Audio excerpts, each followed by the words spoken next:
Find me the prototype and find me the creator. Hey everyone, Templar74 here with another Yu-Gi-Oh video, and today's Yu-Gi-Oh video is going to be my review of the latest episode of Yu-Gi-Oh! Go Rush episode 75.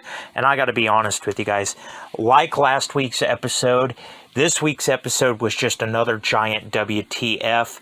I'm really enjoying this whole arc, this whole tournament thing, and a little bit more into why I like this episode as we get a little bit more of a fill-in about my favorite character from Yu-Gi-Oh! 7s, in case you guys weren't curious about what that was. My favorite character from Yu-Gi-Oh! 7s was Otis, and we got a little bit more information about him this episode. So, yeah, Otis is just like this demigod thing, and that's just mind-blowing. But we'll talk about that soon enough. So, at risk of further rambling, let's move on to the actual episode. So the episode begins with the Galaxy Cup, and pretty much everybody is either unconscious or forfeited. The only two that are left is none other than Phaser and Udius, and these two are timed to square off and have their rematch. So yeah, they begin the rush duel.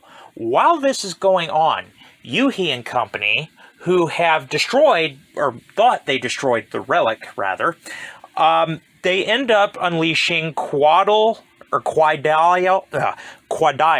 however you want to pronounce that. Quadile. I'm just going to go with that because it's easier for me.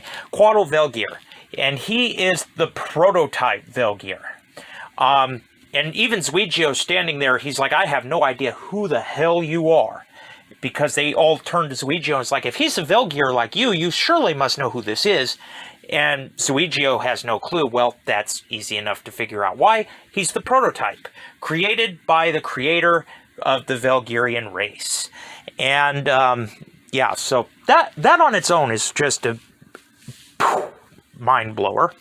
But we also learned that he's kind of gone a little bit rogue. He's been testing different ways to manipulate people, to turn them into pawns, for his ultimate turn against the creator of the Velgirians and to create his own subset. So yeah, this project is called Cradius Project.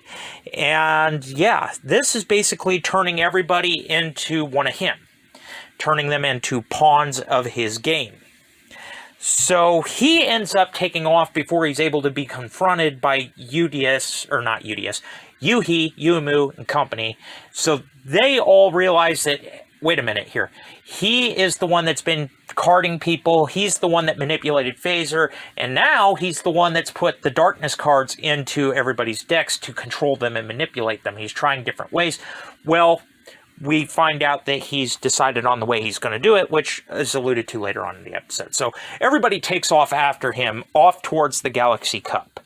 And it's at this moment they realize that Plan B, because it turns out that Go Hyuna, Asuka, and Phaser had all had this planned out, and that plan just went out the window to try to confront this mysterious entity, and that just completely went out the window. So now they've got to adopt Phase C. They don't enlighten us on what Phase C is, but we find out just in a little bit. So then we go back to the Rush duel, the Rush tournament between Udius and Phaser. And Udius uses his Darkness card to bring out Darkness, Galactia, Oblivion. Even though Phaser advises him not to do it. It's not in your best interest. It's not in anybody's best interest. It's going to control you. Udius brings it out anyway. However, the Darkness card doesn't manipulate Udius. And we find out the reason for that is pretty much Udius is the chosen one. But we find that out in just a little bit. So now we've got a little bit here where the plan has to come together. Plan C, we're enlightened on it. Basically, Yuhi has deduced, thanks to the little bit of hints they got from Yuga and what they know so far, is that they have to find the creator. Because the creator is the only one that is going to be able to stop Quadile. I know, I'm going to keep mispronouncing that, but I'm hopefully going to get it one of these days. So, yeah, the creator is the only one that has the ability to stop him. And who's the creator? None other than Otis. They have determined that because Otis is tied into the relic, Otis is kind of this mysterious back figure. He must be the creator of the Velgirian race from long, long ago. which, like I said, pretty much makes Otis a demigod here. So the hunt is on for Otis because he is truly the only one that they believe can stop him. So now, MIK, Asuka, Yuhi, Yuumu, and their friends, the race is on to scour the underground to try to find the control ship, or the control room for the ship that was Mutsuba Town, because it had to come from somewhere, so Otis has got to be there. So the hunt is on for Otis as we go back to the tournament, and when we get back to the tournament, we learn that the Darkness card is not controlling Udius because Quidel has different ideas. He's decided that the best way to control people, to turn them into pawns of the game, is to have Udius do it for him, because he is the epitome, he is the hero, the champion of the universe, essentially. Everybody looks up to him, so he's just going to use Udius as a end game for his ultimate objective. So he's not controlling Udius, he's just letting it ride and letting Udius do the dirty work for him. However, when he shows up and admits this to everybody, he takes over Udius's body. So Udius has no idea what's going on, and they're trying to figure out how to stop him, because Udius is just hell-bent determined that he's going to finish this duel. But they realize if they do that, Quidel has succeeded. They got to stop him from doing that. And Phaser won't allow this. So he uses Trap Card to save himself and to swap duelists, which everybody's like, can you legally do that?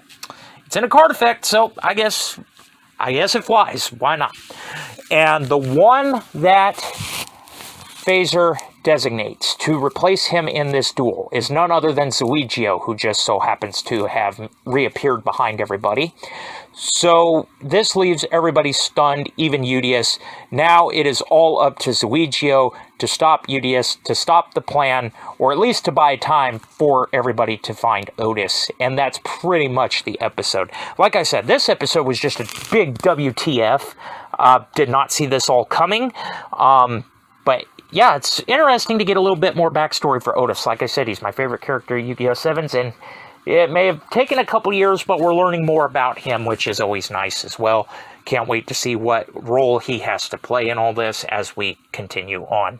But anyway, yeah, amazing episode. Not a whole lot more I can say. Overall, I give the episode a 9 out of 10 because I really did not see any of this coming. But those are just my thoughts, and as always, I want to hear yours. So in the comments section down below, let me know what your guys' thoughts were about this week's episode. Did you love it? Did you hate it? Did you think it was just there? What are your thoughts? Just let me know in the comments section down below, because as always, I enjoy hearing from you. Alright everyone, as always, Templar74 signing off. Have a great day everybody. I'll talk to you all next time. Goodbye everybody.